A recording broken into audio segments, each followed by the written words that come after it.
Okay, this will be a tutorial for how to use the timestamping screen. So first off, when we first go into the screen, we will be asked by the application to allow this application to know where this device location is. We have to allow this. If we click on deny or we select deny, we will simply be asked again and again. This is because the screen requires the current location of the employee. So we have to allow it. So let's just go ahead and allow it. Now, the first thing that we need to make sure that we do when we come to this screen is to select the correct job that we will be working on. And then when we're ready to start working, we can just press the time in button. Now you will notice that we got the time created successfully message down here. That basically means that everything went right. So all of the data that we created this tanker with will be on QuickBase successfully. Now you will notice in here that we have the time card date. Now it has a value. Basically, it will be the current day value.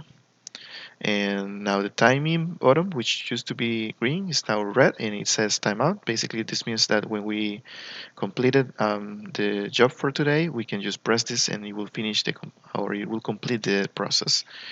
And now the launching button, which used to be disabled, it is now enabled.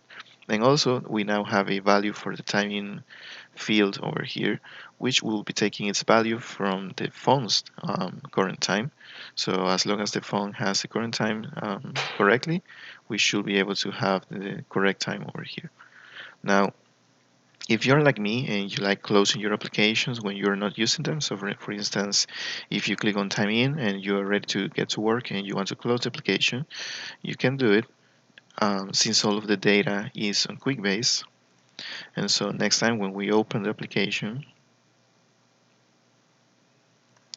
we open the main menu over here and we go back into the same screen. As long as we select the correct job on the top of here, we should have the screen in the same way that we left it last time. So now when we are ready to go to launch, we just do the same, press on launch in. This will take a little while and then say tanker updated successfully. And the bottom, which used to be green, is now red and says launch out.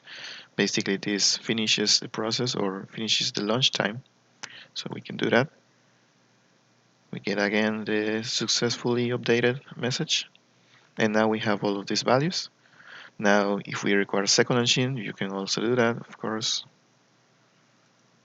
Second launch out, we keep getting the successfully updated message. And now the only step left is the timeout button over here, which completes the process completely for the day. So let's do that. So once again, tanker updated successfully, and now this time because the process is complete, the application will calculate the total hours. Over here, it will show them, and also, of course, we will have the value on QuickBase, and now everything is complete. Now, of course, if we go back, for example, into the screen and select the same job, we won't be seeing anything anymore because the process, the time card was completed.